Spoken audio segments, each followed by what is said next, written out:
If money has no real value, why does it decide who eats and who starves? If it's just paper, why does it control our self-worth? If we trade our time for it every day, why do we never feel rich? And if it's all just a system, why we are stuck in it like there is no way out? Relax, Ahmad. Let me handle this. Mike, if I burn $1,000 right now, what did I actually destroy? Just ink and paper or something more? Interesting question, Ahmad. To understand what you burned, we need to understand what money actually is. And here's the shocking truth. Money is not wealth. It's an idea, a shared belief system. Historian Yuval Noah Harari, in his book *Sapiens*, writes, "Money is the most universal and efficient system of mutual trust ever devised. It's not backed by gold anymore, not by silver, not by anything physical. It's called fiat currency, Latin for let it be so. That means this paper has value because the government says so, and because you believe it." So if I stop believing it, does it lose its power? Exactly. That's why it's fragile, but also genius. Money works only if everyone agrees it works. It's a social contract. Break the trust, and the entire system collapses. That's what happened in Zimbabwe and Weimar Germany. Hyperinflation turned money into confetti. And here's another twist. Today, over 92% of money doesn't physically exist. It's just digital entries in databases. You don't hold your money. You see it on a screen as numbers. So when I check my bank balance, I'm just trusting a server somewhere to remember how much I have. Exactly. It's all code, memory, and belief. As economist John Maynard Keynes once wrote, money is a subtle device, not for saving, but for controlling behavior. In short, money is not real, but its power over you is. Then it's not money we chase, it's security, status, and survival. And that's why they don't want you to ask these questions, because the moment you understand the illusion, you stop being a slave to it. Mike, if I keep my money in a drawer for 10 years untouched, how can it still lose value? I mean, nothing happened to it, right? Ahmad, that's the trick. You did nothing, but something was quietly stolen from you. That something is called purchasing power. And the thief? Inflation.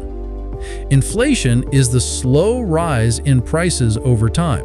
But more dangerously, it's the slow devaluation of your time. My time? Yes. You work 1 hour.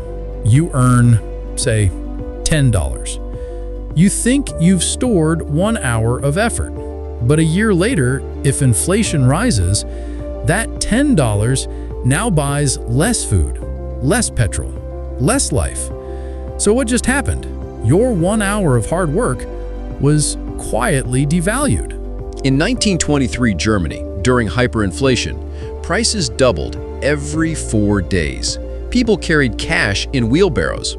In Venezuela and Zimbabwe, the currency collapsed so badly, people used notes as toilet paper.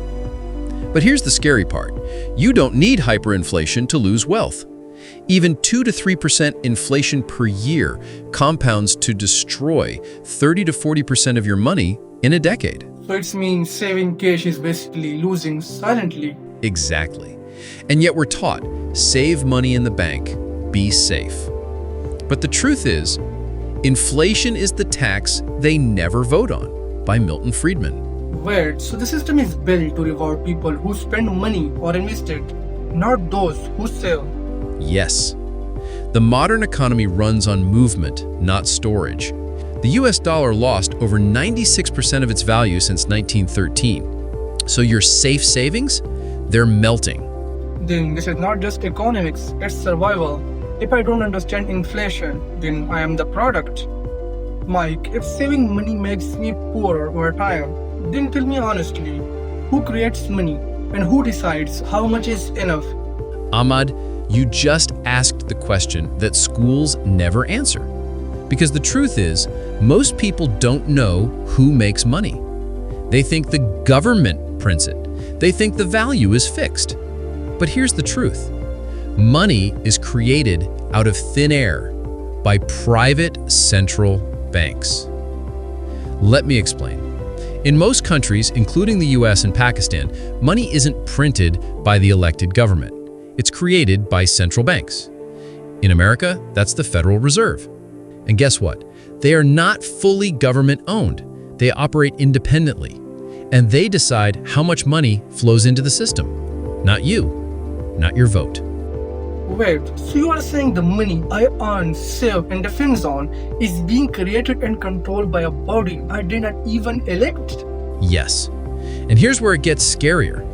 Whenever the economy slows down, they inject more money into it. They call it quantitative easing, a fancy word for printing money. So when I see prices rising everywhere, petrol, food, education, it's not always about demand. Sometimes it's because they printed more money. Exactly. More money in the system, more money chasing same goods. Prices rise, and inflation. And yet they say inflation is under control, while you can't afford your old grocery list anymore. And the best part? When they print money, they get richer. When you print money, they call it counterfeiting. Mike, if money is made from debt, if it's inflated to lose value, if it's controlled by a system I never choose, then tell me one thing. Why do we spend our entire lives chasing it?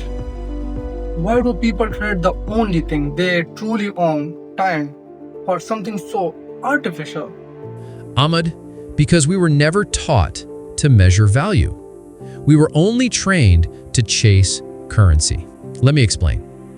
From childhood, we're told, study hard, get a job, earn money, retire one day.